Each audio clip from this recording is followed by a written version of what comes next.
جو شخص والدین کی خدمت کرتا ہے، فرما برداری کرتا ہے، ان کے ساتھ حسن سلوک کرتا ہے، ایسا شخص دنیا کے اندر کبھی بھی ناکام نہیں ہوگا اور آخرت کے اندر بھی وہ فرما بردار، والدین کی اطاعت گزاری کے سبب، والدین کے حسن سلوک کے سبب وہ کامیاب ہو جائے گا۔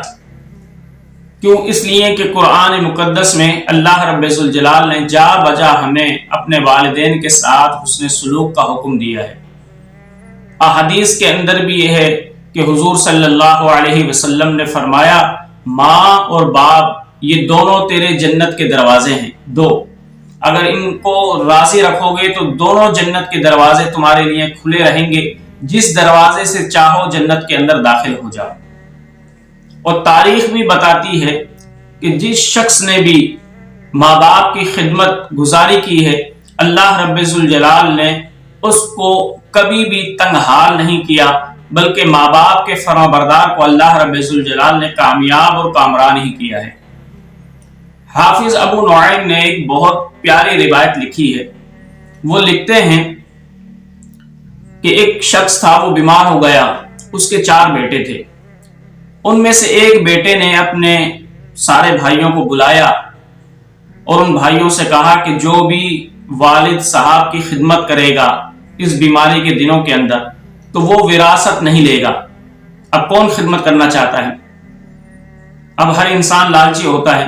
وہ بیٹے کہنے لگے ہمیں تو وراثت سے حصہ چاہیے، اس لیے تم ہی والد کو رکھ لو، تم ہی خدمت گزاری کرو اور تم اپنے جائیداد سے حصہ چھوڑ دو۔ اس بیٹے نے کہا میں خوشی خوشی اپنی جائیداد سے حصہ چھوڑتا ہوں، یہ والد میرے حصے کے اندر آیا، میں والد کی خدمت کرتا ہوں۔ اس بیٹے نے جائیداد کو چھوڑ دیا، اپنا حصہ بھائیوں کو معاف کر دیا اور کہا کہ تم میرے حصے کو تقسیم کر لینا آپس میں، اور وہ والد کو لے کر اپنے گھر پر گیا اور اس کی خدمت کرنے لگا۔ اب والد بیمار تھا، آہستہ آہستہ جب اس کی عمر پوری ہو گئی اس کا انتقال ہو گیا۔ اب اس کو جائیداد کے اندر سے کوئی حصہ نہیں ملا۔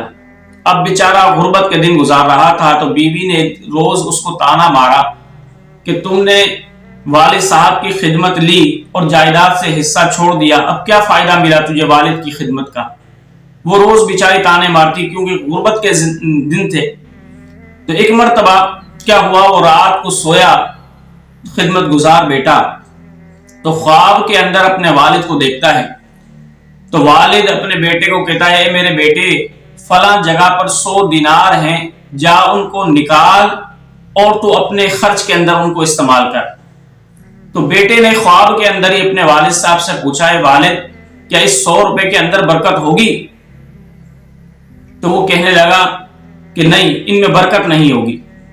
صبح اٹھا تو اپنی بیوی کو یہ خواب بتایا کہ میرے والد نے خواب کے اندر فلاں جگہ کا اشارہ کیا ہے کہ وہاں پر 100 دینار ہوں گے، نکال لاؤ اور اپنے گھر کے استعمال میں لے کر آؤ۔ تو بیوی نے کہا کہ نکال کر لے کر آ جاؤ تاکہ ہم کچھ کپڑے خریدیں، گھر کا سامان خریدیں، بہت ضرورت لگی ہوئی ہے پیسوں کی۔ تو اس نے انکار کر دیا۔ پھر وہ نوجوان دوبارہ جب دوسرے دن سویا تو دوبارہ والد خواب کے اندر آیا اور کہا کہ بیٹے فلاں جگہ پر 10 دینار ہیں، ان دیناروں کو نکال کر لے کر آؤ اور اپنے گھر کے خرچ میں استعمال کرو۔ بیٹے نے پوچھا والد سے کہ اے میرے والد یہ بتاؤ اس 10 دیناروں کے اندر برکت ہوگی؟ تو والد نے کہا نہیں، برکت نہیں ہوگی۔ صبح اٹھا، اس نے اپنی بیوی کو اپنا خواب بتایا تو بیوی نے دوبارہ یہی کہا کہ نکال لاؤ پیسوں کو تاکہ ہم استعمال کریں، لیکن بیٹے نے انکار کر دیا۔ تیسری رات آئی، دوبارہ اس کو یہ خواب آیا اور والد نے کہا کہ بیٹے فلاں جگہ پر 1 دینار ہے، جاؤ تم اس کو نکال کے لے کر آ جاؤ۔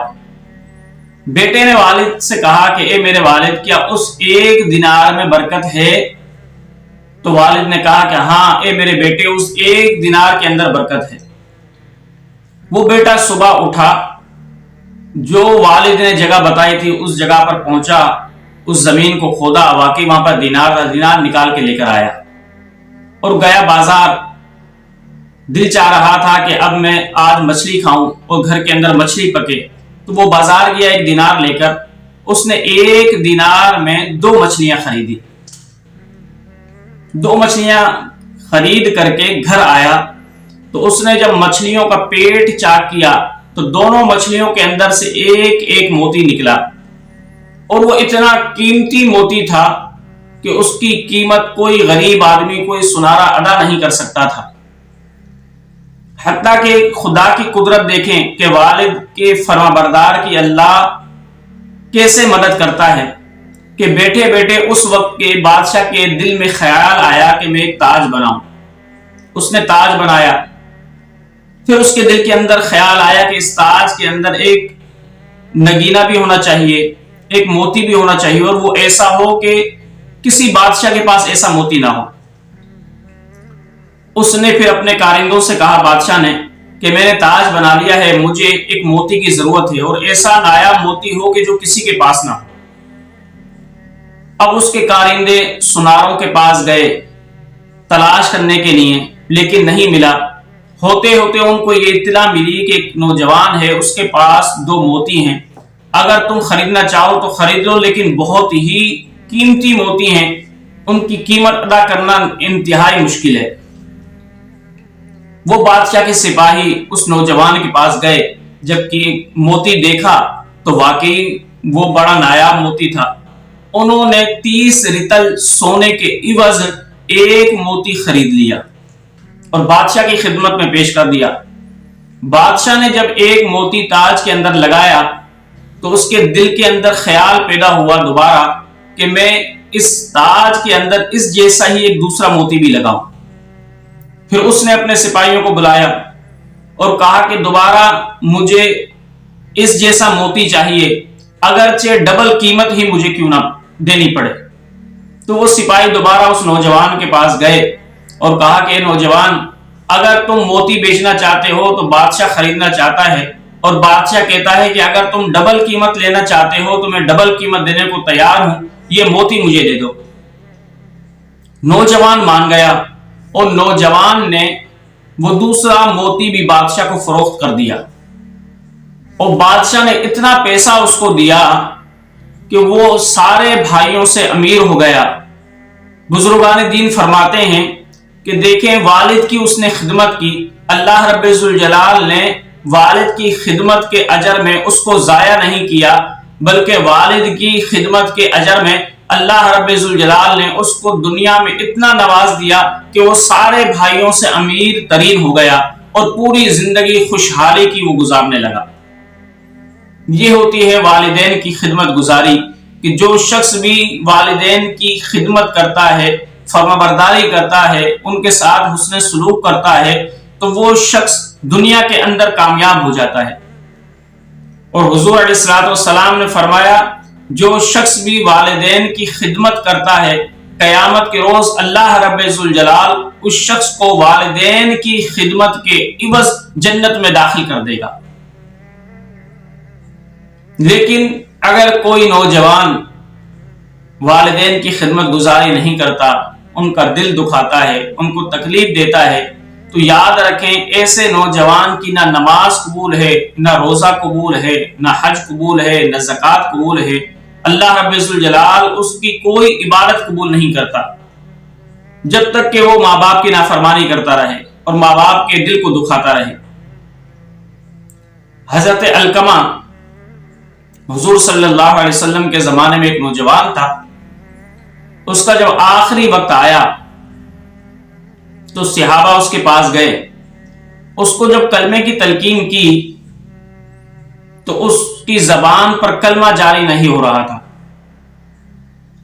تو صحابی حضور صلی اللہ علیہ وسلم کی بارگاہ میں حاضر ہوئے اور کہنے لگے یا رسول اللہ، علقمہ کی زبان پر کلمہ جاری ہی نہیں ہو رہا۔ حضور علیہ السلام نے فرمایا کہ وہ نماز پڑھتا تھا، نیک اعمال کرتا تھا؟ تو صحابہ نے شہادت دی کہ ہاں یا رسول اللہ، بالکل وہ نیک اعمال کرتا تھا۔ تو حضور نے فرمایا پھر کیا وجہ ہے کہ اس کی زبان پر کلمہ جاری نہیں ہو رہا؟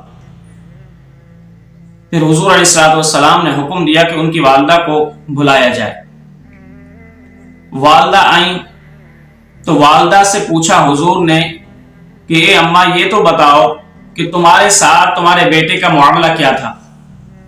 جیسے ہی اس بوڑھی مائی کے سامنے اس کے بیٹے کا تذکرہ حضور نے کیا، وہ بوڑھی عورت رونے لگ گئی اور کہنے لگی یا رسول اللہ ساری جوانی میں نے اس پر خرچ کر دی، اس کی وجہ سے میں نے شادی نہیں کی اور اس کو سنبھالتی رہی، اور پھر جب میں نے اس کو جوان کیا اس کی شادی کرائی اس آس میں کہ اب یہ میری بڑھاپے کے اندر خدمت کرے گا، لیکن یا رسول اللہ جب اس کی شادی ہو گئی تو یہ اپنی بیوی کو تو کپڑے دلاتا ہے لیکن مجھے پہننے کے لیے کپڑے نہیں دیتا، بیوی کے ساتھ تو حسن سلوک کرتا ہے لیکن میرے ساتھ حسن سلوک نہیں کرتا، تو یا رسول اللہ میں اس وجہ سے اس سے ناراض ہوں، کیونکہ اس لیے کہ اس کا میرے ساتھ معاملہ صحیح نہیں تھا۔ حضور نے فرمایا اس بوڑھی عورت سے کہ تمہارے بیٹے کا آخری وقت ہے، اس کو کلمہ نصیب نہیں ہو رہا۔ تو بوڑھی عورت کہنے لگی اگر نصیب نہیں ہو رہا تو یا رسول اللہ میں کیا کروں، بھلے یہ اس کو کلمہ نصیب نہ ہو۔ حضور علیہ الصلوۃ والسلام نے فرمایا اگر اس کو کلمہ نصیب نہ ہوا تو یہ تو دوزخ میں جلے گا۔ تو وہ عورت کہنے لگی بھلے دوزخ کے اندر جلے۔ تو حضور نے فرمایا تمہیں پتہ نہیں ہے دوزخ کی آگ کتنی سخت ہے؟ وہ عورت خاموش ہو گئی۔ حضور علیہ الصلوۃ والسلام نے صحابہ کو حکم دیا کہ جاؤ لکڑیاں جمع کرو۔ جب لکڑیاں جمع کر دی گئی تو حضور نے فرمایا اس لکڑیوں میں آگ لگاؤ تاکہ میں اس نوجوان کو اس آگ کے اندر ڈالوں۔ تو ماں ہوتی ہے، اس کی ممتا تڑپ گئی۔ وہ عورت کہنے لگی یا رسول اللہ آپ اس کو آگ میں جلاؤ گے؟ تو حضور نے فرمایا جہنم کی آگ سے دنیا کی آگ بہتر ہے، اور میں اس لیے جلا رہا ہوں تاکہ تم دیکھو کہ ماں باپ کے نافرمان کی یہ سزا ہوتی ہے۔ تو ماں رحم دل ہوتی ہے، شفقت کرنے والی ہوتی ہے، اپنی اولاد کو تکلیف میں نہیں دیکھ سکتی۔ تو وہ کہنے لگی یا رسول اللہ میں اپنے بیٹے کو معاف کرتی ہوں۔ جیسے ہی اس عورت نے معافی کے الفاظ اپنی زبان سے جاری کیے تو حضرت علقمہ کی زبان پر کلمہ جاری ہو گیا۔ اس لیے محدثین فرماتے ہیں کہ جب تک وہ ماں کا نافرمان رہا تو آخری وقت میں تو ماں باپ کے نافرمان کو کلمہ بھی نصیب نہیں ہوتا۔ جب اس عورت نے اس کو معاف کیا تب حضرت علقمہ کی زبان پر کلمہ جاری ہوا۔ پتہ لگا کہ جو شخص والدین کو راضی رکھتا ہے آخری وقت کے اندر اس کو کلمہ نصیب ہو جاتا ہے، اور جو ماں باپ کا دل دکھاتا ہے، نافرمانی کرتا ہے، ان کے ساتھ بدسلوکی کرتا ہے، تو ایسے شخص کی عبارات تو درکنار اس کو آخری وقت کے اندر کلمہ بھی نصیب نہیں ہوتا۔ یہ ہے ماں باپ کی خدمت گزاری۔ اس لیے اللہ رب ذوالجلال نے بار بار ماں باپ کی خدمت گزاری کا ہمیں حکم دیا ہے، کیونکہ ماں باپ کی جس طریقے سے دعا لگتی ہے اسی طریقے سے بددعا بھی لگتی ہے۔ علامہ زمخشری بہت بڑے ایک عالم گزرے ہیں، وہ ان کا ایک پاؤں کٹا ہوا تھا۔ کسی نے ان سے پوچھا کہ کیا وجہ ہے کہ آپ کا ایک پاؤں کٹا ہوا ہے؟ تو وہ کہنے لگے کہ بچپن کے اندر میں نے ایک چڑیا پکڑی، اس چڑیا کے پاؤں میں نے دھاگا باندھ دیا۔ جب میں نے اس کو دھاگے سے باندھ دیا اس کے پاؤں کو تو وہ چڑیا اڑی اور دیوار کی ایک دز کے اندر جا گھسی۔ اب میں نے اس دھاگے سے اس کو چڑیا کو کھینچنے لگا، اتفاقاً یہ ہوا کہ وہ چڑیا تو نہیں نکلی لیکن اس کی ٹانگ چڑیا کی کٹ گئی اور وہ دھاگے کے ساتھ آ گئی۔ میری والدہ نے جب یہ حالت دیکھی کہ میں نے جانور پر ظلم کیا ہے تو میری والدہ نے غصے کے اندر کہا کہ جس طریقے سے تو نے اس چڑیا کی ٹانگ کو توڑا ہے اللہ رب ذوالجلال تیرے پاؤں کو بھی توڑے۔ بس پھر کیا تھا، والدہ کی بددعا ایسی لگی کہ میں ایک مرتبہ گھوڑے پر سوار ہو کر جا رہا تھا تو گھوڑے سے گر گیا، پاؤں پر زخم آیا، اور وہ زخم ایسا لگا کہ میں حکیموں سے علاج کراتی رہی لیکن حکیموں نے بہت علاج کیا لیکن وہ علاج نہیں ہو سکا، حتیٰ کہ حکیموں نے کہا کہ اب اس پاؤں کو کاٹنا ہوگا اور اگر نہ کاٹا تو یہ ناسور بن جائے گا، اور پھر مجھے مجبوراً اپنا پاؤں کٹوانا پڑا۔ تو علامہ زمخشری کہتے تھے یہ میری ماں کی بددعا ہے، اس ماں کی بددعا کی وجہ سے میرا پاؤں کٹ گیا۔ دیکھیں ایک والد کی دعا تھی تو اس کو امیر ترین بنا دیا، اور ایک ماں کی بددعا تھی کہ پھر اس کا پاؤں کٹ گیا۔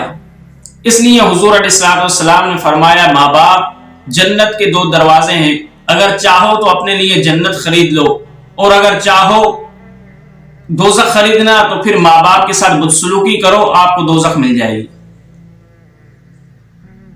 تو ماں باپ کی خدمت گزاری کریں، ماں باپ کے ساتھ حسن سلوک کریں، ان کے ساتھ بہتر رویہ رکھیں، ان کو اف تک نہ کہیں۔